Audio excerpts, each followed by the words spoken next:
ನಮಗೆ ಬಲ ಇರಬೇಕು, ಮತ್ತೆ ನಮಗೆ ಸಂತೋಷ ಇರಬೇಕು. ಕೆಲವರಿಗೆ ಸಂತೋಷ, ನಾನು ಆಗ್ಲೇ ಹೇಳಿದ ಹಾಗೆ ಹಣದಲ್ಲಿ ಸಂತೋಷ ಇರ್ತದೆ. ನಾನು 2014ನೇ ಇಸ್ವಿಯಿಂದ ಆಚೆಗಡೆ ಯೋಚನೆ ಮಾಡೋದಾದ್ರೆ, ಬಿಫೋರ್ ಯೋಚನೆ ಮಾಡೋದಾದ್ರೆ ಹಣದಲ್ಲಿ ಸಂತೋಷ, ಸಿನಿಮಾದಲ್ಲಿ ಸಂತೋಷ. ಅಲ್ಲೆಲೂಯ್ಯ. ಇವೆರಡನ್ನ ನನಗೆ ಬಹಳ ಇಷ್ಟ. ಯಾವಾಗ ಹಣ ಇರ್ಬೇಕು ನನ್ನ ಹತ್ರ, ಯಾವಾಗ್ಲೂ ಸಿನಿಮಾಗಳನ್ನ ನೋಡ್ತಾ ಇರ್ಬೇಕು. ಇದೇ ನನ್ನ ಹ್ಯಾಪಿನೆಸ್ ಲೈಫ್ ಅಂದ್ರೆ ಏನು, ನನ್ನ ಜೇಬಲ್ಲಿ ಹಣ ತುಂಬಿರ್ಬೇಕು, ನನಗೆ ನೋಡ್ಬೇಕಾದ ಸಿನಿಮಾಗಳನ್ನೆಲ್ಲ ನಾನು ಹೊಸದರಲ್ಲೇ ನೋಡ್ಬೇಕು. ಅಷ್ಟಾದ್ರೆ ನನ್ನ ಜೀವನ ಮುಗಿತು. ಬೇರೆ ಯಾವುದೇ ರೀತಿಯಾದ ಹೆಚ್ಚಾದ ಆಸೆಗಳನ್ನ ನಾನು ಇಟ್ಕೊಂಡಿದ್ದಿಲ್ಲ. ಇವೆರಡೇ ನನಗೆ ಬಹಳ ಸಂತೋಷದ ಸಂಗತಿ. ಹಾಗೆ ಇವತ್ತು ಕೂಡ ಅನೇಕರಿಗೆ ಸಿನಿಮಾ ಸಂತೋಷವಾಗಿದೆ, ಕೆಲವರಿಗೆ ಸೀರಿಯಲ್ ನೋಡೋದು ಸಂತೋಷ, ಕೆಲವರಿಗೆ ಹಾಡುಗಳನ್ನ ಕೇಳೋದು ಸಂತೋಷ. ಅಲ್ಲೆಲೂಯ್ಯ. ಕೆಲವರಿಗೆ ಡಾನ್ಸ್ ಮಾಡೋದು ಸಂತೋಷ. ನನ್ನ ಸಂತೋಷದಲ್ಲಿ ಇದು ಒಂದು ಕೂಡ. ಅಲ್ಲೆಲೂಯ್ಯ. ಮಾಡಕ್ಕಾಗಿಲ್ಲ ಅಂದ್ರೆ ನೋಡಕ್ಕಾದ್ರೂ ಇಷ್ಟ. ನನ್ನ ಕೈಲಿ ಮಾಡಕ್ಕಾಗಿಲ್ಲ ಅಂದ್ರೆ ಏನ್ ಮಾಡ್ತಾರೆ, ಡಾನ್ಸ್ ನೋಡ್ಲಿಕ್ಕಾದ್ರೂ ನಾನು ಇಷ್ಟ ಉಳ್ಳವನಾಗಿದ್ದೇನೆ. ಹಾಗೆ ಅನೇಕ ವ್ಯಕ್ತಿಗಳಿಗೆ ಅನೇಕವಾದ ಆಸೆಗಳು ಅಂದ್ರೆ ಸಂತೋಷ ಕೊಡತಕ್ಕಂತ ಸಂಗತಿಗಳುಂಟು. ನಾನ್ ಕೇಳ್ತೇನೆ, ನಿಮ್ಮ ಹೃದಯನ ಕೇಳ್ರಿ, ನಿಮ್ಮ ಹೃದಯ ಯಾವುದರಲ್ಲಿ ಸಂತೋಷ ಪಡ್ತದೆ? ಅಲ್ಲೆಲೂಯ್ಯ. ನನಗೆ ಹೇಳ್ಬೇಡ್ರಿ, ನಿಮ್ಮ ಹೃದಯನ ಕೇಳಿ ನೀವೇ ಇಟ್ಕೊಡ್ರಿ. ಯಾವುದಲ್ಲಿ ನಿಮ್ಮ ಹೃದಯ ಸಂತೋಷ, ಹೆಚ್ಚಾದ ಸಂತೋಷ ನಿಮ್ಗೆ ಎಲ್ಲಿ ಆಗ್ತದೆ? ಒಂದು ಮೌಂಟ್ ಎವರೆಸ್ಟ್ ಮೇಲೆ ತಗೊಂಡೋಗ್ಬಿಟ್ರೆ ಆಗ್ತದ? ಅಲ್ಲೆಲೂಯ್ಯ. ಅಥವಾ ಕಾಶ್ಮೀರ್ ತುದಿಯಲ್ಲಿ ಹೋಗಿ ಮಂಜುಗಡ್ಡೆ ಜೊತೆ ಆಟ ಆಡ್ತಾ ಇದ್ರೆ ಸಂತೋಷ ಆಗ್ತದ? ಇಲ್ಲ. ನಮ್ಗೆ ಯಾವುದಕ್ಕೂ ಸಂತೋಷ ಇಲ್ಲ ಸರ್, ನಾವು ಹೋಗ್ಬಿಡ್ಬೇಕು ಅನ್ಕೊಂಡ್ವಿ, ಹಂಗದ ಇಲ್ಲ. ಅಲ್ಲೆಲೂಯ್ಯ. ಯಾವ್ದ್ರಲ್ಲೂ ಸಂತೋಷ ಇಲ್ಲ ಇದೆ, ಯಾವುದಲ್ಲಾದ್ರೂ ಒಂದ್ರಲ್ಲಿ ಇದೆ. ಅಲ್ಲೆಲೂಯ್ಯ. ನಾನು ಬೆಳಗ್ಗೆ ಎದ್ದ ತಕ್ಷಣ ಚಾಯ್ ರೆಡಿ ಆಗಿ ನೋಡ್ರಿ ಅಂದ್ಬಿಟ್ರೆ ಬಹಳ ಸಂತೋಷ, ಬೇರೆ ಏನ್ ಮಾಡ. ಅಲ್ಲೆಲೂಯ್ಯ. ಸಣ್ಣ ಸಣ್ಣ ಸಂತೋಷಗಳಿದೆ. ಇದೆಲ್ಲವೂ ಬೆಳಗ್ಗೆ ಎದ್ದ ತಕ್ಷಣ ಚಾಯ್ ಆಗಿದೆ ಅಂತ ಹೇಳಿದ್ರೆ ನಮ್ಮ ಮನೆಯವರು ಸಂತೋಷ ಆಯ್ತು. ಆ ಸಂತೋಷನೇ ಇಟ್ಕೊಂಡು ಸಂಜೆವರೆಗೆ ಇರಕ್ಕಾಗ್ತದ? ಬೆಳಿಗ್ಗೆ ಚಾಯ್ ಕುಡ್ದಿನ್ಬಿಡು, ಚಾಯ್ ಕುಡ್ದಿನ್ಬಿಡು, ಚಾಯ್ ಕುಡ್ದಿನ್ಬಿಡು ಅನ್ನಕ್ಕಾಗ್ತದ? ಇಲ್ಲ. ಹಾಗಾದ್ರೆ ಆ ಚಾಯ್ ಕೊಡುವ ಸಂತೋಷ ಅಲ್ಪ ಕಾಲ ಆಗಿದೆ. ಅಲ್ಲೆಲೂಯ್ಯ. ಬೇರೆ ಯಾವುದೇ ನಮ್ಗೆ ಇಷ್ಟವಾಗಿರ್ತಕ್ಕಂಥ ಸಂತೋಷಗಳೆಲ್ಲವೂ ಅಲ್ಪ ಕಾಲ ನಮಗೆ ಸಂತೋಷ ಕೊಡುವಂತದ್ದಾಗಿದೆ. ಹಲ್ಲೆಲೂಯ್ಯ. ಮತ್ತೆ ಬಲ, ಒಬ್ಬ ಯವನಸ್ಥನಾಗಿದ್ರೆ ಶಾರೀರದಲ್ಲಿ ಬಲ ಇರ್ತದೆ. ಯಾವ ಬಂಡೆಯನ್ನು ಎತ್ತುದ್ರು ಕೂಡ ನಾವು ಎತ್ತುತ್ತೇವೆ, ಯಾವ ಕೆಲಸ ಮಾಡಿದ್ರು ಕೂಡ ಮಾಡ್ತೇವೆ. 10 ಕಿಲೋಮೀಟರ್ ನಡಿಯಂದ್ರೆ ನಡೀತೇವೆ. ಯಾಕೆ? ನಮ್ಮ ಶಾರೀರದಲ್ಲಿ ಬಲ ಇದೆ. ಅಲ್ಲೆಲೂಯ್ಯ. ಬಲ ಇದೆ. ಹಾಗಾದ ಮೇಲೆ 60 ವರ್ಷ 70 ವರ್ಷ ಆಗಿದ್ಮೇಲೆ ಒಂದು 50 kg ಬಂಡೆ ಎತ್ತಂದ್ರೆ ಎತ್ತಲಿಕ್ಕಾಗ್ತದ? ಇಲ್ಲ. ಹಾಗಾದ್ರೆ ಆ ಬಲ ಏನಾಗಿದೆ? ಕಡಿಮೆ ಆಗಿದೆ. ಅಲ್ಲೆಲೂಯ್ಯ. ನಾವು ಶಾರೀರದಲ್ಲಿ ಬೆಳೆಸಿಕೊಂಡಂತ ಬಲ ಒಂದು ದಿನ ನಶಿಸಿ ಹೋಗುವಂಥದ್ದು, ಒಂದು ದಿನ ಬಲಹೀನತೆ ಆಗ್ತದೆ. ಯವನಸ್ಥನಾದ್ರೂ ಕೂಡ ಒಂದು 120 ಡಿಗ್ರಿಯಲ್ಲಿ ಜ್ವರ ಬಂದಂತ ಇಟ್ಕೊಂಡು ಅವಾಗ ಕೂಡ ಒಂದು 50 kg ಮೂಟೆ ಎತ್ಕೊಳಕ್ಕಾಗ್ತದ? ಇಲ್ಲ. ಹಾಗಾದ್ರೆ ಮನುಷ್ಯನ ಬಲ, ಮನುಷ್ಯನು ಲೋಕದಲ್ಲಿ ಪಡುವ ಸಂತೋಷ ಅದು ಅಲ್ಪ ಕಾಲ ಆಗಿದೆ. ಪಕ್ಕದಲ್ಲಿ ಕೈ ಕೊಟ್ಟಿದ್ರು, ಇದೆಲ್ಲ ಅಲ್ಪ ಕಾಲದ ಬಲ, ಅಲ್ಪ ಕಾಲದ ಸಂತೋಷ. ಹಾಗಾದ್ರೆ ಪರಿಪೂರ್ಣವಾದ ಬಲ, ಪರಿಪೂರ್ಣವಾದ ಸಂತೋಷವನ್ನ ದೇವರು ಎಲ್ಲಿಟ್ಟಿದ್ದಾನಂತ ನಾನು ಹೇಳಲಿಕ್ಕೆ ಇಷ್ಟಪಡ್ತೇನೆ. ದೇವರು ನನ್ನ ಸಂಗಡ ಮಾತಾಡಿದ್ರು. ಹಲ್ಲೆಲೂಯ್ಯ. ಈ ಸಾಮ್ಸೋನ್ ಅನ್ನತಕ್ಕಂತ ಒಬ್ಬ ವ್ಯಕ್ತಿ ಇದ್ರು ಬೈಬಲ್ ಅಲ್ಲಿ, ಭಯಂಕರ ಬಲವಾದ ವ್ಯಕ್ತಿ. ಸಾಮ್ಸೋನನಿಗೆ ಒಂದು ವಿಶೇಷವಾದ ಬಲವನ್ನ ದೇವರು ಕೊಟ್ಟಿದ್ದನು. ಸಾಮ್ಸೋನನ ಬಲ ಎಲ್ಲಿ ಇದ್ದಿತ್ತು? ಎಲೆ ಕೂದಲಲ್ಲಿ ಇದ್ದಿತ್ತು. ಅಲ್ಲೆಲೂಯ್ಯ. ಅದನ್ನ ಫಸ್ಟ್ ಓದುವಾಗ ನನಗನ್ನಿಸ್ತು, ಬಹಳ ಹೌದಪ್ಪ, ಎಲ್ಲರಿಗೂ ಹೃದಯದಲ್ಲಿ ಎಲ್ಲೆಲ್ಲೋ ಇಟ್ಟಿರ್ತಾನ ಬಲನ. ದೇವ್ರ ಆತನ ಮುಡಿಯಲ್ಲಿ ಇಟ್ಬಿಟ್ಟಿದ್ದನಲ್ಲ, ಕೂದಲಲ್ಲಿ, ನನ್ಗೂ ಹಂಗೆ ಕೊಟ್ಟಿದ್ರೆ ಚೆನ್ನಾಗಿತ್ತು ಅಂತ ನನಗೆ ಅನ್ಸಿತ್ತು. ನಿಮ್ಗೆ ಅನ್ಸದ? ಇಲ್ಲ. ಅನ್ಸಿದ್ರೆ ಹ್ಞೂ ಅಂದ್ರೆ, ಇಲ್ಲಾಂದ್ರೆ ಇಲ್ಲ. ಅಲ್ಲಿ ಸಾಮ್ಸನ್ ತರ ಬಲ ಕೊಟ್ಟು ನನ್ನ ಬಲವನ್ನು ಕೂಡ ಯಾರಿಗೂ ಗೊತ್ತಾಗದ ಹಾಗೆ ಸೀಕ್ರೆಟ್ ತಲೆ ಕೂದಲಲ್ಲಿ ಇಟ್ಟಿದ್ರೆ ಚೆನ್ನಾಗಿತ್ತು ಅಂತ ಅನಿಸ್ತು. ಫಸ್ಟ್ ಟೈಮ್ ಬೈಬಲ್ ಓದುವಾಗ ಅನಿಸ್ತು, ಹೌದಲ್ಲ, ಅದು ಕಂಡಿಡಿಯಕ್ಕಾಗಲ್ಲ ಬಲನ. ನನಗೆ ಆ ಕೂದಲು ತೆಗೆದ್ರೆ ಮರಣ ಬರ್ತದ ಅಂತ ಒಂದು ಬಲ ಸಾಮ್ಸೋನ್ಗೆ ಕೊಟ್ಟಿದ್ರಲ್ಲಪ್ಪ ಅಂತ ನಾನು ಅನ್ಕೊಂಡೆ. ಆದ್ರೆ ಬರ್ತಾ ಬರ್ತಾ ಬೈಬಲ್ ಓದುವಾಗ ಅಕಸ್ಮಾತ್ ಕೂದಲಲ್ಲಿ ಏನಾದ್ರೂ ಬಲ ಕೊಟ್ಟಿದ್ರೆ ಇವತ್ತಿನ ದಿನಗಳಲ್ಲಿ 30 ವರ್ಷಕ್ಕೆ ಡಮ್ ಅಂತಿದ್ವಿ ಅಲ್ಲ. ನಮ್ಮೆಲ್ಲರ ಬಲನ ಸಾಮ್ಸನ್ ತರನೇ ಕೂದಲಲ್ಲೇ ಕೊಟ್ಟಿದ್ರೆ ನಮ್ಮ ಬಲ ಏನಾಗ್ತಿತ್ತು ಈಗ? ಯಾಕೆ? ನಾವು ಮುಡಿ ಕೊಡೋದೇ ಬೇಡ. ಏನಂತೀರಿ? ಮುಡಿ ಟಕ್ಲು ನಾವು ಟಕ್ಲು ಮಾಡ್ಕೊಳ್ಳೋದು ಬೇಡ, ಅದು ತಾನೇ ಆಗ್ತಾ ಇದ್ದಾವ. ಹಲ್ಲೆಲೂಯ್ಯ. ಅದಕ್ಕೆ ಒಂದು ಸ್ತೋತ್ರ ಹೇಳೋಣ. ದೇವರೇ, ಕೂದಲಲ್ಲಿ ನಮ್ಮ ಬಲ ಇಟ್ಟಿಲ್ಲಪ್ಪ, ಅದಕ್ಕೆ ದೊಡ್ಡ ಸ್ತೋತ್ರ. ಹಲ್ಲೆಲೂಯ್ಯ. ಕೂದಲು ಉದುರುವಾಗಿ ಟಕ್ಲಾದ್ರೂ ಕೂಡ ನಮಗೆ ಕೊಟ್ಟ ಬಲ ಅದು ಬಿಟ್ಟು ಹೋಗಲ್ಲ. ಹಲ್ಲೆಲೂಯ್ಯ. ಓಕೆ, ಇಷ್ಟೆಲ್ಲ ಹೇಳ್ತಾ ಇದ್ದೀನಿ. ಒಂದು ವಚನ ಓದೋಣ. ನೆಹಮ್ಯನ ಪುಸ್ತಕ 8ನೇ ಅಧ್ಯಾಯ 10ನೇ ವಚನ ಓದ್ರಿ. ಇದಲ್ಲದೆ ಯೇಸುರನು ಹಾ ಅವರಿಗೆ ಹೋಗಿ ಮೃಷ್ಟಾನ್ನವನ್ನು ಮಧುರ ಪಾನವನ್ನು ತೆಗೆದುಕೊಳ್ಳಿರಿ, ಓಕೆ. ತಮಗೋಸ್ಕರ ಏನು ಸಿದ್ಧ ಮಾಡದವರಿಗೆ ಭಾಗಗಳನ್ನು ಕಳುಹಿಸಿರಿ. ಹಲ್ಲೆಲೂಯಾ. ಹಲ್ಲೆಲೂಯಾ. ಇದು ಮತ್ತೊಂದ್ಸರಿ ಗಟ್ಟಿ ಹೋದ್ಮಗ ಎಲ್ಲ ಕೇಳಿಸ್ತಾವ. ಇದಲ್ಲದೆ ಯೇಸುರನು ನೋಡ್ರಿ, ಯೇಸುರನು ಅಂದ್ರೆ ಒಬ್ಬ ಪ್ರವಾದಿ, ದೇವರು ನೇಮಿಸಲ್ಪಟ್ಟಂತ ಒಬ್ಬ ವ್ಯಕ್ತಿ. ಅಲ್ಲಿರತಕ್ಕಂಥ ಜನರಿಗೆ ಹೇಳ್ತಾ ಇದ್ದಾನೆ, ಹೋಗಿ ಮೃಷ್ಟಾನ್ನವನ್ನು ತೆಗೆದುಕೊಳ್ಳಿರಿ ಅಥವಾ ಮಧುರ ಪಾನಗಳನ್ನ ತೆಗೆದುಕೊಳ್ಳ್ರಿ. ಹೋಗಿ ಮೃಷ್ಟಾನ್ನ ಅಂದ್ರೆ ಉತ್ತಮವಾದ ಆಹಾರವನ್ನು, ಮಧುರ ಪಾನವನ್ನ ತೆಗೆದುಕೊಳ್ಳಿರಿ. ಹಲ್ಲೆಲೂಯಾ. ಗಟ್ಟಿಯಾಗಿ ಹಲ್ಲೆಲೂಯಾ. ನಿಮಗೂ ಕೂಡ ಇದು ವಾಕ್ಯ ಅನ್ವಯಿಸುತ್ತದೆ, ನನಗೂ ಕೂಡ ಅನ್ವಯಿಸುತ್ತದೆ. ಇಲ್ಲಿ ನಾವು ಹೋಗಿ ಮೃಷ್ಟಾನ್ನವನ್ನ ಮಧುರ ಪಾನವನ್ನ ತೆಗೆದುಕೊಳ್ಳಿರಿ ಅಂತ ಹೇಳಿದ್ನು, ಅದು ಬಹಳ ಸಂತೋಷ. ಮುಂದೆ ತಮಗೋಸ್ಕರ ಏನೂ ಸಿದ್ಧ ಮಾಡದವರಿಗೆ ಭಾಗಗಳನ್ನು ಕಳುಹಿಸಿರಿ. ಹಲ್ಲೆಲೂಯಾ. ಗಟ್ಟಿಯಾಗಿ ಹಲ್ಲೆಲೂಯಾ. ನಮಗೆ ನಿಜವಾದ ಬಲ ನಮ್ಮ ಹತ್ರ ಉಳ್ಕೊಳ್ಬೇಕಾದ್ರೆ, ನಿಜವಾದ ಸಂತೋಷ ನಮ್ಮಲ್ಲಿ ಇರಬೇಕಾದ್ರೆ, ದೇವರು ಕೊಟ್ಟ ಬಲ, ಆಶೀರ್ವಾದ ಅಥವಾ ಒಂದು ಸಂತೋಷ ನನ್ನ ಜೀವಿತದಲ್ಲಿ ಯಾವಾಗ್ಲೂ ಇರಬೇಕಾದ್ರೆ ಮೊದಲು ನಾವು ಮಾಡಬೇಕಾದ ಕೆಲಸವನ್ನ ಮಾಡಬೇಕು. ಬೈಬಲ್ ಹೇಳ್ತದೆ, ನೀವು ಹೋಗಿ ಮೃಷ್ಟಾನ್ನವನ್ನು ಮಧುರ ಪಾನವನ್ನ ತೆಗೆದುಕೊಳ್ಳ್ರಿ, ಅದನ್ನ ತೆಗೆದುಕೊಂಡು ನೀವೇ ಉಂಡ್ರಿ ಅಂತ ಬರ್ತದ? ಇಲ್ಲ. ಏನ್ ಮಾಡಬೇಕು? ತಮಗೋಸ್ಕರ ಏನು ಸಿದ್ಧ ಮಾಡದವರಿಗೆ ಭಾಗವನ್ನ ಕಳಿಸಿರಿ. ಕ್ರಿಸ್ಮಸ್ ಹಬ್ಬ ಬಂತು, ಉದಾಹರಣೆಗೆ ನಮ್ಮ ಮನೆಯಲ್ಲಿ ಒಂದು ಮೇಕೆ ಹೊಡೆದು ಬಿರಿಯಾನಿ ಮಾಡ್ಬಿಟ್ವಿ. ಹಲ್ಲೆಲೂಯಾ. ಮಟನ್ ಬಿರಿಯಾನಿ ಮಾಡಿ ಆಯ್ತು. ಈಗ ನಮ್ರತ ಮನೆಯಲ್ಲಿ ಏನು ಮಾಡಿಲ್ಲ. ಇದರ ಅರ್ಥ ಏನು? ನಮ್ಮ ಮನೆಯಲ್ಲಿ ಡಬಲ್ ಕಮೆಂಟ್ ಮಾಡಿದ್ದೇವೆ, ಸ್ವೀಟ್ ಮಾಡಿದ್ದೇವೆ, ಬಿರಿಯಾನಿ ಮಾಡಿದ್ದೇವೆ.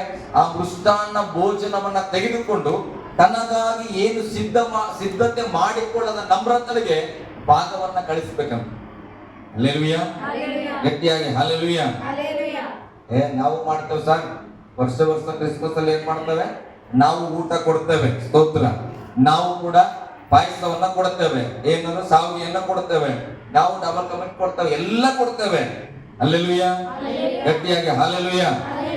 ಊಟ ಕೊಡುವುದರಲ್ಲಿ ನನಗೆ ಗೊತ್ತಿರೋ ಪ್ರಕಾರ ಅವರಲ್ಲಿ ಯಾವುದೇ ಕೊರತೆ ಇಲ್ಲ. 9 ವರ್ಷದ ಸೇವೆ ಅನುಭವ. ಈ ₹1 ಇಲ್ಲಾಂದ್ರೂ ಕೂಡ ಇಲ್ಲಿ ನಾವು ಚೆನ್ನಾಗಿ ಉಂಡು ತಿಂದು ಬದುಕಬಹುದು. ಆದ್ರೆ ನಾನು ಕೇಳ್ತಾನೆ, ಸೇವಕರಿಗೆ ಹಾಗೆ ಇದೆ ಸಂತೋಷ. ಆದ್ರೆ ಬೇರೆಯ ವ್ಯಕ್ತಿಯಾಗಿ ನಾನು ಇಲ್ಲಿದ್ರೆ ನಾನು ಉಪವಾಸ ಇರಲ್ಲ.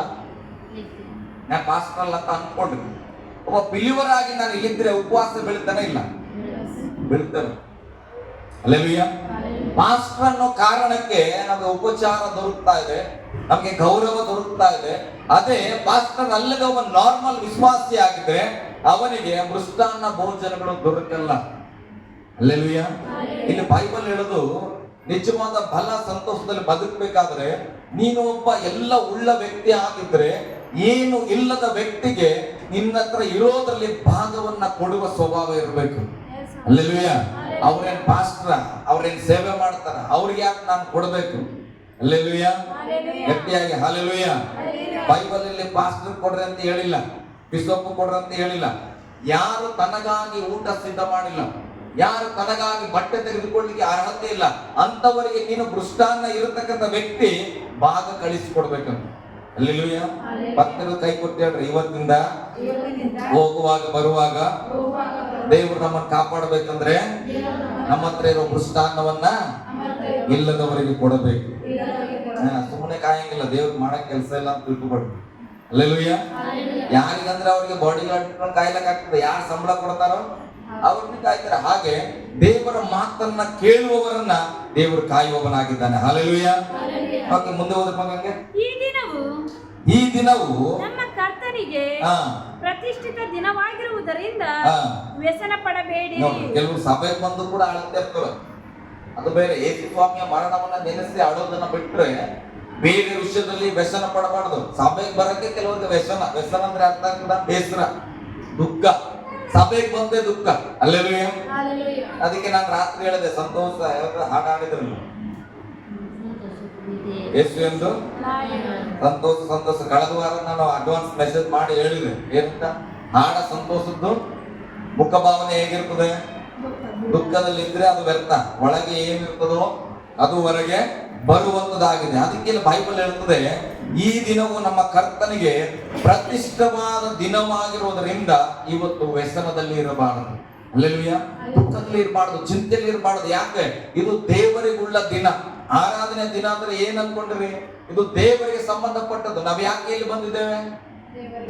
ದೇವರಿಗೆ ಮಹಿಮೆಪಡಿಸುವುದಕ್ಕೆ, ಆರಾಧನೆ ಮಾಡೋದಕ್ಕೆ, ದೇವರನ್ನ ಘನಪಡಿಸಲಿಕ್ಕೆ ಇಲ್ಲಿ ಬಂದು ನಾವಿಲ್ಲಿ ವ್ಯಸನದಲ್ಲಿ ಕೂತ್ಕೊಂಡ್ರೆ ದೇವರನ್ನ ಘನಪಡಿಸೋದು ಹೇಗೆ?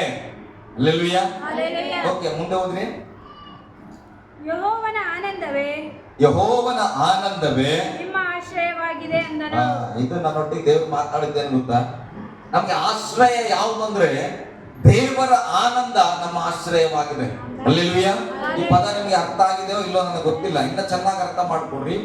ದೇವರ ಆನಂದ ನಮಗೆ ಆಶ್ರಯ, ಒಂದು ನಮಗೆ ಸೇಫ್ಟಿ ಆದಂತ ಒಂದು ಸ್ಥಳ, ಒಂದು ಮನೆ, ಒಂದು ಅಗತ್ಯತೆಗಳು, ಒಂದು ಒಳ್ಳೆ ಆರೋಗ್ಯ, ಒಳ್ಳೆ ಹೆಂಡತಿ, ಒಳ್ಳೆ ಮಕ್ಕಳು, ಇದೆಲ್ಲವೂ ನಮ್ಮ ಆಶ್ರಯವಾಗಿದೆ. ಅದು ಯಾವಾಗ ದೊರಕುತ್ತದಂದ್ರೆ ಯೆಹೋವನಲ್ಲಿ ಆನಂದಿಸುವಾಗ. ಅಲ್ಲೆಲುಯ್ಯ. ಯಾವ ವ್ಯಕ್ತಿ ದೇವರಲ್ಲಿ ಆನಂದ ಪಡ್ತಾನೋ ಆತನಿಗೆ ಆಶ್ರಯವಾಗಿರ್ತದಂತೆ. ಯಾವ್ದು ಆಶ್ರಯ ಅಂದ್ರೆ ನಿನಗೆ ದೇವರಲ್ಲಿ ಸಂತೋಷನ, ಆರಾಧನೆ ಮಾಡಕ್ ನಿನಗೆ ಸಂತೋಷನ, ವಾಕ್ಯ ಕೇಳಕ್ಕೆ ಸಂತೋಷನ, ಆ ಸಂತೋಷವೇ ನಿನಗೆ ಆಶ್ರಯವಾಗಿದೆ. ಪಕ್ಕದಿಂದ ಕೈ ಕೊಟ್ಟು ಹೇಳ್ರಿ, ನಿಮ್ಮ ಆಶ್ರಯ ದೇವರಲ್ಲಿ ಆನಂದಿಸುವುದು.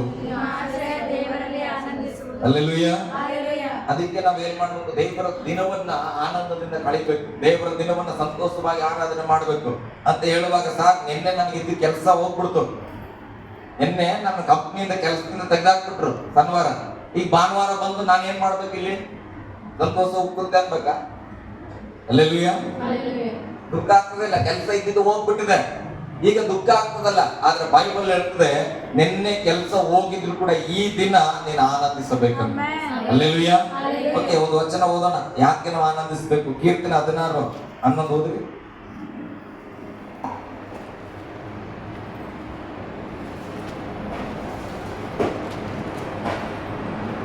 ಕೀರ್ತನೆ 16:11.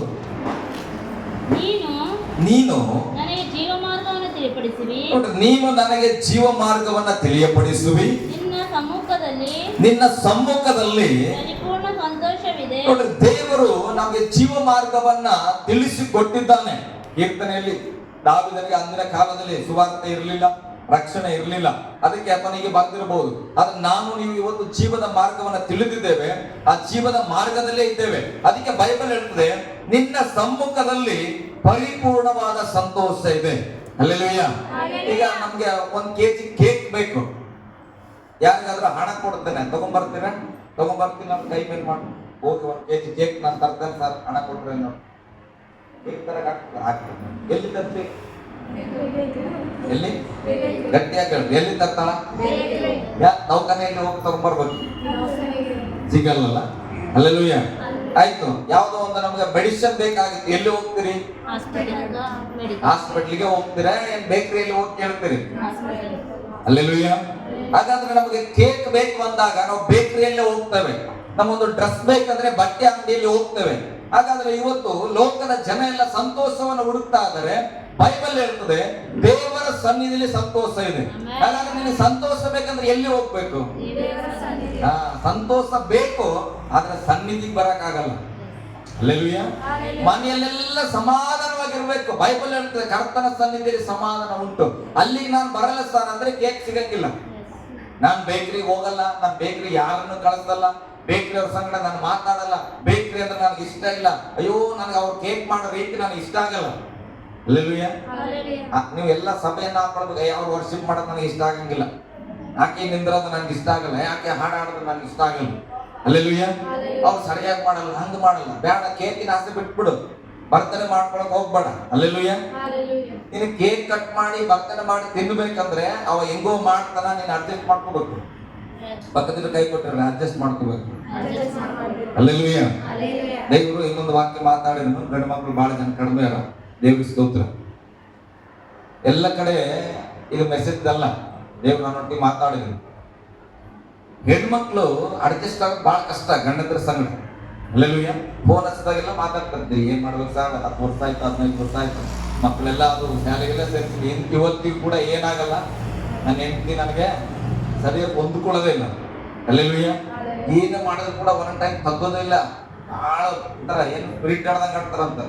ಅಲ್ಲೆಲ್ಲೂಯ್ಯ. ಇದು ನೋಡುವಾಗ ನಾನು ಕೂಡ ಯೋಚನೆ ಮಾಡ್ತಾ ಇದ್ದೆ, ನನ್ನ ಹೆಂಡತಿ ಕೂಡ ಒಂದೊಂದು ಟೈಮ್ ಹಂಗೆ ಮಾಡ್ತಾವ ಅಲ್ಲ. ಅಲ್ಲೆಲ್ಲೂಯ್ಯ. ನಿಮ್ ಸಂತೋಷಕ್ಕೆ, ಯಾಕಂದ್ರೆ ಕರ್ತನ ಸನ್ನಿಧಿಯಲ್ಲಿ ಏನಿದೆ? ಸಂತೋಷ ಇದೆ.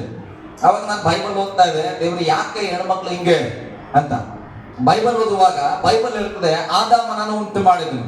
ಆದಾಮನನ್ನು ಉಂಟು ಮಾಡಿ ಸರಿಯಾದ ಸಹಕಾರ ಇಲ್ಲದಕ್ಕೆ ಆದಾಮನಿಗೆ ನಿದ್ರೆ ಬರ ಮಾಡಿದನಲ್ಲ ದೇವರು. ಗಾಢ ನಿದ್ರೆಯನ್ನ ಬರ ಮಾಡಿ ದೇವರು ಅವುಗಳನ್ನ ಹೇಗೆ ಉಂಟು ಮಾಡಿದನು? ಏನಂತ? ಎಲುಬಿನಿಂದ ಉಂಟು ಮಾಡಿದನು. ನಿಮ್ಮ ಕೈಯಲ್ಲಿ ಒಂದು ಒಳ್ಳೆ ಎಲುಬು ತಂದ್ಕೊಡ್ತಾನೆ, ಅದನ್ನ ಬಗ್ಗಿಸ್ತಾರೆ. ಮತ್ತೆ ಹೆಂಡತಿ ಯಾಕೆ ಬಗ್ತಾಳಪ್ಪ ಅಂತ ವಾಕ್ಯ ನನ್ನ ಸಂಗ ಮಾತಾಡ. ಅಲ್ಲೆಲ್ಲೂಯ್ಯ.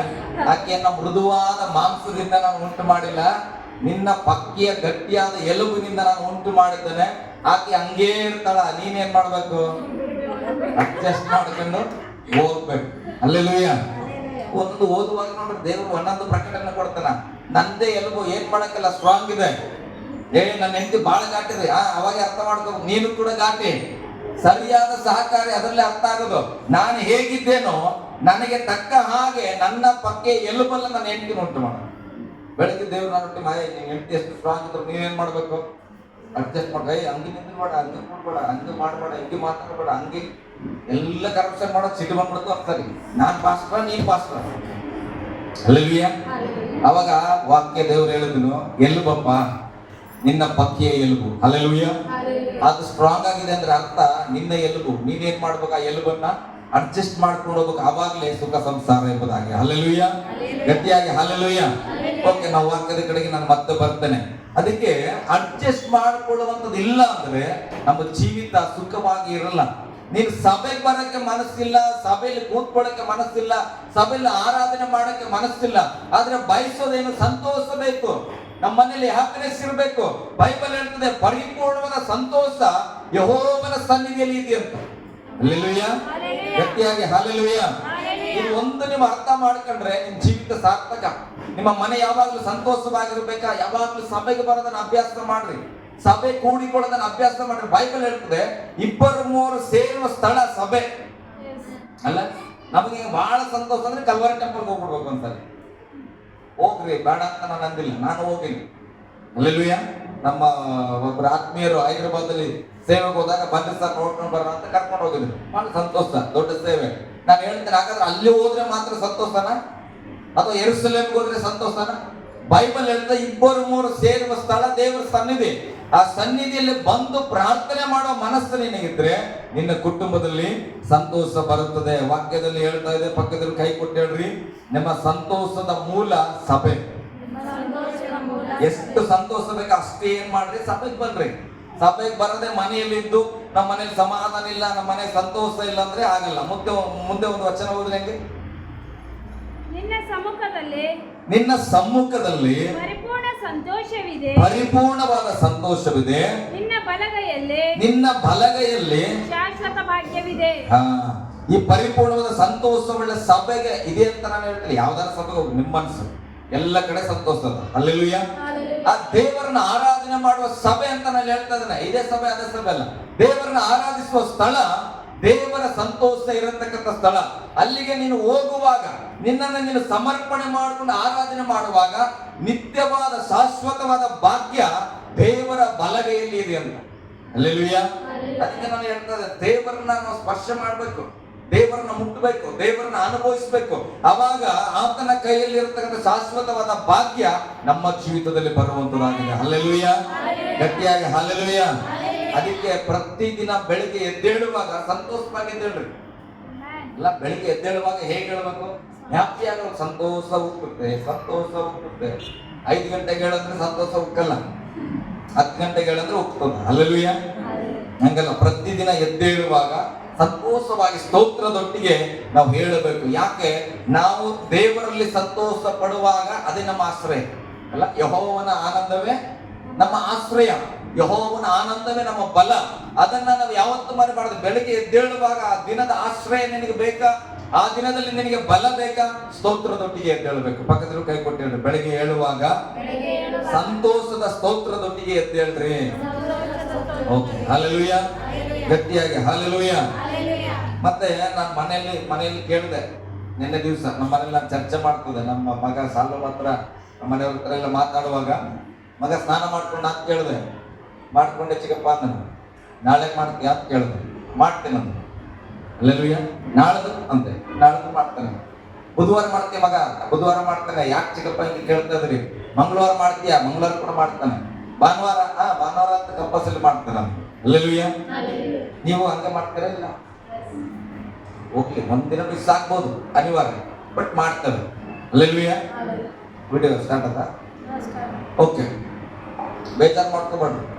ನಾವು ವಾಶ್ರೂಮ್ ರೋಮಪುರದವರಿಗೆ ಪತ್ರಿಕೆ 14-17 ಓದ್ರಿ.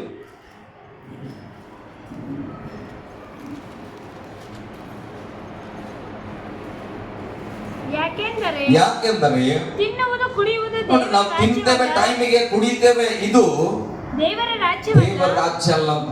ಟೈಮಿಗೆ ಊಟ ಮಾಡ್ಬಿಟ್ರೆ, ಟೈಮಿಗೆ ನಿದ್ರೆ ಮಾಡಿದ್ರೆ, ಟೈಮಿಗೆ ವಾಕ್ ಮಾಡ್ಬಿಟ್ರೆ ಇದು ನಮ್ಮ ಜೀವಿತವಲ್ಲ, ಇದು ದೇವರ ರಾಜ್ಯವಲ್ಲ. ಇದು ಸಮಾಧಾನದ ಕುಟುಂಬ. ಅವ್ರ ಮನೆ ಟೈಮಿಗೆ ಉಣ್ತಾರಪ್ಪ, ಟೈಮಿಗೆ ವಾಕ್ ಮಾಡ್ಬಿಡ್ತಾರೆ, ಟೈಮಿಗೆ ಸ್ನಾನ ಮಾಡ್ಕೊಂಡ್ಬಿಡ್ತಾರ, ಟೈಮಿಗೆ ಟೂರ್ ಹೋಗ್ಬಿಡ್ತಾರ. ಅಲ್ಲೆಲೂಯ. ಬೇಕಾದ ಬಟ್ಟೆ ತಗೊಂಡ್ಬಿಡ್ತಾರ, ಬೇಕಾದ ಬಂಗಾರ ತಗೊಂಡ್ಬಿಡ್ತಾರ, ಎಲ್ಲ ಟೈಮಿಂಗ್ ಮಾಡ್ಕೊಂಡ್ಬಿಡ್ತಾರ ಅವ್ರ ಮನೆಯವರು. ದೇವರ ರಾಜ್ಯದ ಕುಟುಂಬ ಅಂದ್ರೆ ಅದ? ಅಲ್ಲೆಲೂಯ. ನಮ್ಗೆ ಅನ್ಸದ ಹಂಗೆ ಅಲ್ಲ, ದೇವ್ರು ಎಲ್ಲ ಕೊಟ್ಟಾನ, ಸಮಾಧಾನ ಇಟ್ಟಾನ, ಬೇಕಾದೆಲ್ಲ ಟೈಮಿಗೆ ತಗೋತಾರ, ಟೈಮಿಗೆ ಉಣ್ತಾರ. ನಮಗೆ ಇವತ್ತು ಬೇಕಾದ್ರೆ ಒಂದು ತಿಂಗಳ ಆಗ್ತದ, ನಮ್ದು ಯಾವ ಜೀವಿತ ಅಂತವೆ. ಆದ್ರೆ ಬೈಬಲ್ ಹೇಳ್ತದೆ ತಿನ್ನೋದು ಕುಡಿಯೋದು ದೇವರ ರಾಜ್ಯ ಅಲ್ಲಂತ. ಅಲ್ಲೆಲೂಯ. ಹಾಗಾದ್ರೆ ಯಾವುದು ದೇವರ ರಾಜ್ಯ? ನೀತಿಯು ಸಮಾಧಾನವು ಪವಿತ್ರಾತ್ಮನಿಂದ ಆಗುವ ಆನಂದ ಆಗಿದೆ. ನಮ್ಮ ಜೀವಿತದಲ್ಲಿ ಪವಿತ್ರಾತ್ಮನ ಕೊಡುವ ಆನಂದ ಇಲ್ಲ ಅಂದ್ರೆ ನಾವು ದೇವರ ರಾಜ್ಯದವರಲ್ಲ. ಅಲ್ಲೆಲೂಯ. ಗಟ್ಟಿಯಾಗಿ ಹಾಲೆಲೂಯ. ಹಣ ನೋಡಿದಾಗ ಸಂತೋಷ ಆಗ್ತದಲ್ಲ, ಅದು ಲೆಕ್ಕ ಇಲ್ಲ. ಹೆಂಡತಿಯನ್ನ ನೋಡಿದಾಗ ಸಂತೋಷ ಆಗ್ತದೆ, ಅದಲ್ಲ. ನಾವು ಯಾವುದೋ ಒಂದು ಮ್ಯಾಚ್ ಅನ್ನ ಗೆದ್ದಾಗ ಸಂತೋಷ ಪಡ್ತೇವೆ, ಅದಲ್ಲ. ಬೈಬಲ್ ಹೇಳ್ತದೆ ದೇವರಿಂದ ನೀತಿ ಮತ್ತೆ ಸಮಾಧಾನ, ಪವಿತ್ರಾತ್ಮನಿಂದ ಉಂಟಾಗುವ ಆನಂದವೇ ಅದು ದೇವರ ರಾಜ್ಯವಾಗಿದೆ ಎಂಬುದಾಗಿ. ಹಾಲೆಲೂಯ. ಗಟ್ಟಿಯಾಗಿ ಹಾಲೆಲೂಯ. ಈ ದೇವರ ಆನಂದ ಅಂದ್ರೆ ನಮ್ಮ ಸಭೆಯಲ್ಲಿ ಕೂಡ ನಾನು ಹೆಸರು ಹೇಳಲ್ಲ. ಕೆಲವರು ನಮ್ಮ ಮನೆಯಲ್ಲಿ ನಾನು ಚರ್ಚೆ ಮಾಡ್ತೇನೆ. ಕೆಲವು ಆರಾಧನೆಗಳಲ್ಲಿ ಇರುವಾಗ ಎಲ್ಲರದ್ದು ಒಂದು ಸ್ವಭಾವ ಆಗಿದ್ರೆ ಅವ್ರ ಸ್ವಭಾವವನ್ನ ಕಳೆದು ಆರಾಧನೆ ಮಾಡ್ತಾರೆ. ಅಲ್ಲೆಲೂಯ. ಯಾವಾಗ ಇಂಥದ್ದು ಸಾಧ್ಯವಾಗ್ತದಂದ್ರೆ ನಮ್ಮ ತನ ಅಂದ್ರೆ ನಮ್ಮ ಸ್ವಭಾವ ಇರ್ತದೆ, ನಮ್ಮ ಕ್ಯಾರೆಕ್ಟರ್ ಇರ್ತದೆ. ಇದನ್ನ ನಾವು ಪಕ್ಕದಲ್ಲಿ ಇಟ್ಟು ನನ್ನನ್ನು ನಾನು ಸಂಪೂರ್ಣವಾಗಿ ದೇವರಿಗೆ ಒಪ್ಪಿಸಲ್ಪಟ್ಟಾಗ ನಾವು ಎಲ್ಲಿದ್ದೇವೆ ಅಂತ ನೆನಪಿರಲ್ಲ. ಅಲ್ಲೆಲೂಯ. ನಾವ್ ಏನ್ ಮಾಡ್ತೇವೆ ಅಂತ ನೆನಪಿರಲ್ಲ. ದೇವರನ್ನ ಸ್ತುತಿಸುವಾಗ ನಾವ್ ಹೇಗ್ ನಿಂತಿರ್ತೇವೆ ಅಂತ ಗೊತ್ತಿಲ್ಲ. ಈ ಕಡೆ ಇದ್ದವ್ರು ಹಿಂಗ ಆಗ್ಬಿಟ್ಟಿರ್ತಾವೆ. ಅಲ್ಲೆಲೂಯ. ಇದು ಒಂದು ಅನುಭವ ಯಾವಾಗ ಆಗ್ತದಂದ್ರೆ ನಮ್ಮನ್ನ ನಾವು ನಿಯಂತ್ರಣ ಬಿಟ್ಟು ಕೊಟ್ಟಾಗ. ಅದನ್ನ ಬೈಬಲ್ ಹೇಳ್ತದೆ ಇದು ಪವಿತ್ರಾತ್ಮನಿಂದ ಆಗುವ ಆನಂದ. ನಮ್ಮ ಸಭೆಯಲ್ಲಿ ಕೆಲವರು ಅವರದಲ್ಲಿ ನನ್ನ ಹತ್ರ ಕೇಳಿದ್ರು ಪ್ರಶ್ನೆ, ಅವರು ಇವರು ಅನ್ನಲ್ಲ. ಅಲ್ಲೆಲೂಯ. ಒಬ್ಬರು ಸಿಸ್ಟರ್ ಬಂದು ಕೇಳಿದ್ರು, ಅವ್ರು ಯಾಕೆ ಹಂಗೆ ಆರಾಧನೆ ಮಾಡ್ತಾರ? ಅಲ್ಲೆಲೂಯ. ಅವ್ರು ಯಾಕೆ ಹಂಗೆ ಕುಣಿತಾರ? ಅವ್ರು ಯಾಕೆ ಹಿಂಗೆ ತರ್ತಾರ? ಅವ್ರು ಯಾಕೆ ಹಂಗೆ ಓಡಾಡ್ತಾರ ಅಂತ ನಾನ್ ಕೇಳಿದೆ. ಅಪ್ಪ ನಿನಗೆ ಯಾವ್ದ್ರಲ್ಲಿ ಸಂತೋಷ? ಅಪ್ಪ ಅಲ್ಲ, ಅಮ್ಮ. ಅಲ್ಲೆಲೂಯ. ಹುಡುಗಿ, ನಿನಗೆ ಯಾವ್ದು ಸಂತೋಷಪ್ಪ? ನನಗೆ ದೇವ್ರ ಹತ್ರ ಮೊಣಕಾಲ ಹಚ್ಚಿ ಕೈ ಹಚ್ಚಿ ಕಣ್ಣೀರು ನಿನ್ ಸಂತೋಷ, ನೀನ್ ಅದರಲ್ಲಿ ಸಂತೋಷ ಪಡೋದು. ನನಗೆ ಚಪ್ಪಾಳೆ ತಟ್ಟಿ ಸಂತೋಷ. ಅಲ್ಲೆಲೂಯ. ನಾನೇನ್ ಮಾಡ್ತಾನೆ? ಚಪ್ಪಾಳೆ ತಟ್ಟಿ ಸಂತೋಷ ಪಡ್ತಾನೆ. ಒಬ್ಬ ಮಗ ಇಂಜಿನಿಯರ್ ಓದಿದ್ರು, ಒಬ್ಬ ಡಾಕ್ಟರ್ ಆದನು. ಹಾಗಾದ್ರೆ ಡಾಕ್ಟರ್ ಇಷ್ಟ ಇಲ್ಲ ಅಂತ ಕೊಲೆ ಮಾಡ್ತಾನ? ಅಪ್ಪ ಏನಾನ ಮಾಡು, ನಿಮ್ಮ ಅಪ್ಪನ ಸ್ತುತಿ ಮಾಡಿಸ್ತೇನೆ. ಅಲ್ಲೆಲೂಯ. ಗಟ್ಟಿಯಾಗಿ ಹಾಲೆಲೂಯ. ಅದಕ್ಕೆ ನಾನು ಹೇಳಿದೆ, ಸಿಸ್ಟರ್ ನಿಮ್ಗೆ ಯಾವ್ದು ಸಂತೋಷ ಅದನ್ನ ನೀವು ಮಾಡ್ರಿ, ಚಿಂತೆ ಮಾಡಬೇಡ್ರಿ. ಅಲ್ಲೆಲೂಯ. ಬೈಬಲ್ ಹೇಳ್ತಾರೆ ಪವಿತ್ರಾತ್ಮ ಒಳಗಿನಿಂದ ಕೊಡುವ ಆನಂದ. ನಾನು ಹೇಳ್ತೇನೆ, ಆನಂದವನ್ನ ಹೊರಗೆ ಹುಡುಕಬೇಡ್ರಿ. ಎಲ್ಲಿ ಸಂತೋಷ ಸಿಗ್ತದೆ, ಎಲ್ಲೂ ಸಿಗಲ್ಲ. ಪವಿತ್ರಾತ್ಮನ ನಿಮ್ಮ ಒಳಗಡೆ ಇದ್ದಾನೆ. ನೀನ್ ಸಭೆಗೆ ಬರುವಾಗ ಪರಿಪೂರ್ಣದ ಸಂತೋಷ ಇದೆ. ಸಂತೋಷ ಬೇಕಂದ್ರೆ ಸಭೆಗೆ ಬರಬೇಕು. ದೇವರ ಬಲ ಬರಬೇಕಂದ್ರೆ ಸ್ತುತಿ ಮಾಡಬೇಕು. ಆವಾಗ ಪವಿತ್ರಾತ್ಮ ನಿನ್ನ ಒಳಗೆ ನಿನಗೆ ಅರಿವಿಲ್ಲದ ಒಂದು ಸಂತೋಷವನ್ನ ಆತನು ಉಂಟು ಮಾಡುವನಾಗಿದ್ದಾನೆ. ಹಾಲೆಲೂಯ. ಗಟ್ಟಿಯಾಗಿ ಹಾಲೆಲೂಯ. ಓಕೆ, ಇನ್ನೊಂದು ವಚನ ಓದೋಣ. ಯೋಹಾನ ಬರೆದ ಸುವಾರ್ತೆ 15ನೇ ಅಧ್ಯಾಯಕ್ಕೆ ಬನ್ರಿ. 15ನೇ ಅಧ್ಯಾಯ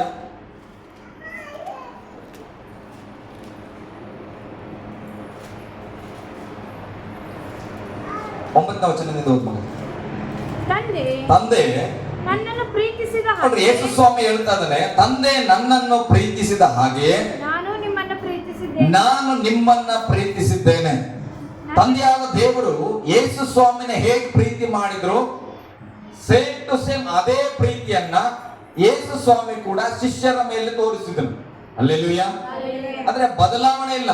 ತಂದೆಯಾದ ದೇವರು ಸ್ವಂತ ಮಗನಾದ ಯೇಸುವನ್ನ ಹೇಗೆ ಪ್ರೀತಿ ಮಾಡಿದ್ರು ಅಂತದ್ದೇ ಪ್ರೀತಿಯನ್ನ ತನ್ನ ಶಿಷ್ಯರಿಗೆ ಯೇಸು ಮಾಡಿ ತೋರಿಸಿದನು. ಹಲ್ಲೆಲೂಯಾ. ಮುಂದೆ ಹೋದ್ರೆ ಹಾಗೆ ನನ್ನ ಪ್ರೀತಿಯಲ್ಲಿ ನೆಲೆಗೊಂಡಿರ್ರಿ. ನೋಡ್ರಿ, ನನ್ನ ಪ್ರೀತಿಯಲ್ಲಿ ನೆಲೆಗೊಂಡಿರ್ರಿ. ಯೇಸು ಹೇಳ್ತಾನೆ ಶಿಷ್ಯರಿಗೆ, ನೀವು ನನ್ನ ಪ್ರೀತಿಯಲ್ಲಿ ನೆಲೆಗೊಂಡಿರ್ರಿ ಅಂದ್ರೆ ಅರ್ಥ ದೇವರ ಪ್ರೀತಿಯಲ್ಲಿ ನೆಲೆಗೊಂಡಿರ್ರಿ. ಆಮೇಲೆ ನೆಲೆಗೊಂಡಿರ್ರಿ. ನಾನು ನನ್ನ ತಂದೆಯ ಆಜ್ಞೆಗಳನ್ನು ಕೈಗೊಂಡು ನಡೆದು ಆತನ ಪ್ರೀತಿಯಲ್ಲಿ ನೆಲೆಗೊಂಡಿರುವ ಮೇರೆಗೆ. ಈಗ ಯೇಸು ಸ್ವಾಮಿ ತಂದೆಯಾದ ಪ್ರೀತಿಯಲ್ಲಿ ನೆಲೆಗೊಂಡಿದ್ರು ಅಂದ್ರೆ ತಂದೆಯಾದ ದೇವರು ಯೆಹೋವ ದೇವರ ಪ್ರೀತಿಯಲ್ಲಿ ಯೇಸು ಸ್ವಾಮಿ ನೆಲೆಗೊಂಡರು ಅಂದ್ರೆ ಬೇರೂರಿದ್ರು, ದೃಢವಾಗಿ ನಿಂತಿದ್ರು. ಹೇಗೆ ದೃಢವಾಗಿ ನಿಂತಿದ್ರು ಅಂದ್ರೆ ದೇವರು ಏನೆಲ್ಲ ಆಜ್ಞೆಗಳನ್ನ ಕೊಟ್ಟಿದ್ರು ಆಜ್ಞೆಗಳಂತೆ ನಡೆದಾಗ ಯೇಸು ಸ್ವಾಮಿಯ ಜೀವಿತ ದೇವರ ಪ್ರೀತಿಯಲ್ಲಿ ನೆಲೆಗೊಂಡಿತ್ತು. ಹಲ್ಲೆಲೂಯಾ. ಅರ್ಥ ಆಗ್ತದಲ್ಲ? ಯಾವಾಗ ಪ್ರೀತಿಯಲ್ಲಿ ನೆಲೆಗೊಳ್ತೇವಂದ್ರೆ ಆ ವ್ಯಕ್ತಿ ಹೇಳುವ ಆಜ್ಞೆಗಳಂತೆ ನಡೆಯುವಾಗ ಆತನ ಪ್ರೀತಿಯಲ್ಲಿ ನೆಲೆಗೊಂಡ ಹಾಗೆ. ಈಗ ನಾನು ಹೇಳ್ತಾನೆ, ಅವಾಗ ಹೇಳಿದೆ ಉದಾಹರಣೆಗೆ, ಹೆಂಡತಿ ಪಕ್ಕೆ ಎಲುಬಿಂದ ತೆಗೆದಿರುವ ಕಾರಣ ಎಲುಬು ಕೆಲವು ಟೈಮ್ ಬಗ್ಗಲ್ಲ. ಹಲ್ಲೆಲೂಯಾ.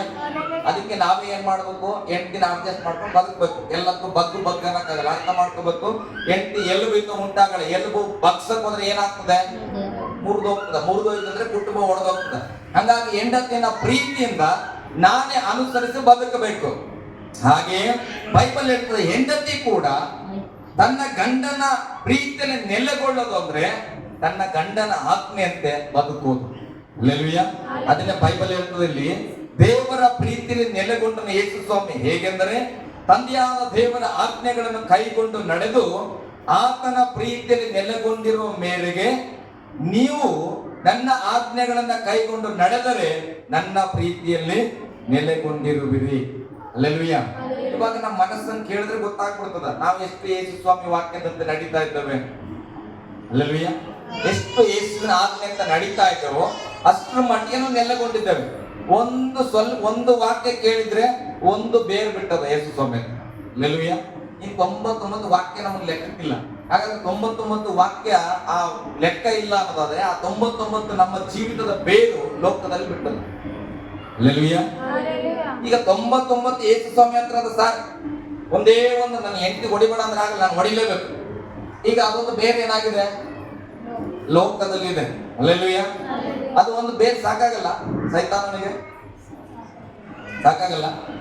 ಅದೊಂದು ಬೇರಿಂದಲೇ ಒಂದು ದಿನ ಹೆಂಡತಿ ಹೊಡೆದನು, 7 ದಿನ ಹೊಡೆದನು, 3 ದಿನ ಹೊಡೆದನು, 4ನೇ ದಿನ ಹೊಡೆಯುವಾಗ ಎಲ್ಲೋ ಬಿತ್ತು, ಹೆಂಡತಿ ಗೊತ್ತಿತ್ತಂತ. ಹಲ್ಲೆಲೂಯಾ. ಈಗ 99 ಬೇರು ಜೈಲಿಗೆ ಹೋಗ್ತದಂಗೆ ಮಾಡ್ತದ, ಜೈಲಿಗೆ ಹೋಗ್ತದ. ಹಲ್ಲೆಲೂಯಾ. ಹೋಗ್ತಾನ ಇಲ್ಲ ಅಂದ್ರೆ ಒಂದು ಸಣ್ಣ ಬೇರು 99 ಕಿತ್ಕೊಂಡು ಹೋಗಿ ಜೈಲಲ್ಲಿ ಹಾಕ್ತದಂದ್ರೆ ಆ ಒಂದು ಯಾಕೆ ಬೇಕು? ಹಲ್ಲೆಲೂಯಾ.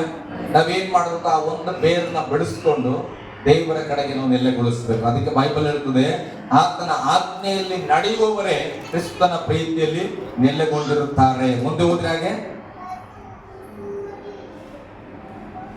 ನೀವು ನನ್ನ ಆಜ್ಞೆಗಳನ್ನು ಕೈಗೊಂಡು ನಡೆದರೆ, ನೀವು ಯೇಸು ಕ್ರಿಸ್ತನ ಆಜ್ಞೆಯನ್ನು ಕೈಗೊಂಡು ನಡೆದರೆ ನನ್ನ ಪ್ರೀತಿಯಲ್ಲಿ ನೆಲೆಗೊಂಡಿರುವಿರಿ. ಅಂದ್ರೆ ಯೇಸುವಿನ ಪ್ರೀತಿಯಲ್ಲಿ ನೆಲೆಗೊಂಡಿರುವಿರಿ. ನನ್ನಲ್ಲಿರುವ ಆನಂದವು, ನೋಡಿ, ಯೇಸುವಿನಲ್ಲಿರುವ ಆನಂದವು ನಿಮ್ಮಲ್ಲಿಯೂ ಇರಬೇಕಂತಲೂ ನಿಮ್ಮ ಆನಂದ ಪರಿಪೂರ್ಣವಾಗಬೇಕಂತಲೂ ಇದನ್ನೆಲ್ಲ ನಿಮಗೆ ಹೇಳಿದ್ದೇನೆ.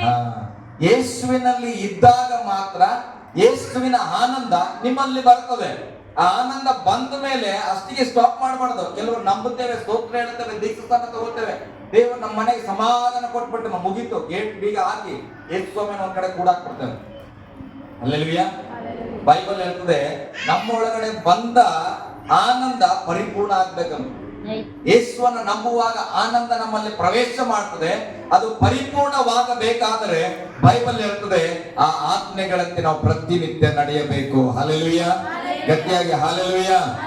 ಈಗ ನಾನು ಹೇಳ್ತೇನೆ, ನಿಮ್ಮ ಹೃದಯನ ಕೇಳ್ರಿ, ಆಜ್ಞೆಗಳಂತೆ ಎಷ್ಟು ನಡೆಯುತ್ತಾ ಇದ್ದೀರಿ? ಹಲ್ಲೆಲೂಯಾ.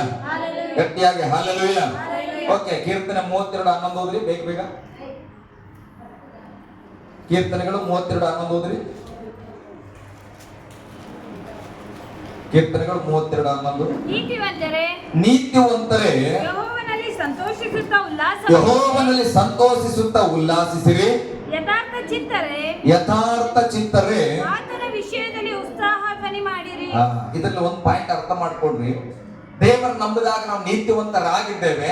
ಆ ನೀತಿವಂತನಾಗಿ ಉಳ್ಕೊಂಡಿದ್ರೆ ಆ ವ್ಯಕ್ತಿಗೆ ದೇವರ ಸಭೆಗೆ ಬರ್ಲಿಕ್ಕೆ ಮನಸ್ಸಿರ್ತದ, ದೇವರ ಸಭೆಯಲ್ಲಿ ಸಂತೋಷ ಪಡ್ಲಿಕ್ಕೆ ಮನಸ್ಸಿರ್ತದೆ. ಕಾರಣ ಆತ ನೀತಿವಂತನಾಗಿದ್ದಾನೆ. ಅದಕ್ಕೆ ಬೈಬಲ್ ಹೇಳ್ತದೆ, ನೀತಿವಂತರೇ ಯೆಹೋವನಲ್ಲಿ ಸಂತೋಷಿಸುತ್ತಾ ಉಲ್ಲಾಸಿಸಿರಿ, ಯಥಾರ್ಥ ಚಿತ್ತರೇ ಆತನ ವಿಷಯದಲ್ಲಿ ಉತ್ಸಾಹ ಧ್ವನಿ ಮಾಡಿರಿ. ಹಲ್ಲೆಲೂಯಾ, ಗಟ್ಟಿಯಾಗಿ ಹಲ್ಲೆಲೂಯಾ. ನಾವೆಲ್ಲರೂ ಯಥಾರ್ಥವಂತರೇ ಆಗ್ಬಿಟ್ಟಿದ್ರೆ ಹಲ್ಲೆಲೂಯಾ ಅಂದ ತಕ್ಷಣ ರಿಪೀಟ್ ಬಂದ್ಬಿಡ್ಬೇಕು ಬಾಂಬ್ಸ್. ಹಲ್ಲೆಲೂಯಾ. ಇಲ್ಲಾಂದ್ರೆ ಏನ್ ಮಾಡ್ಬೇಕಾಗ್ತದ? ಹಲ್ಲೆಲೂಯಾ ಹೇಳ್ರಿ, ಗಟ್ಟಿಗೆ ಹೇಳ್ರಿ, ಜೋರಾಗಿ ಹೇಳ್ರಿ, ಆಮೇಲೆ ಹೇಳ್ರಿ.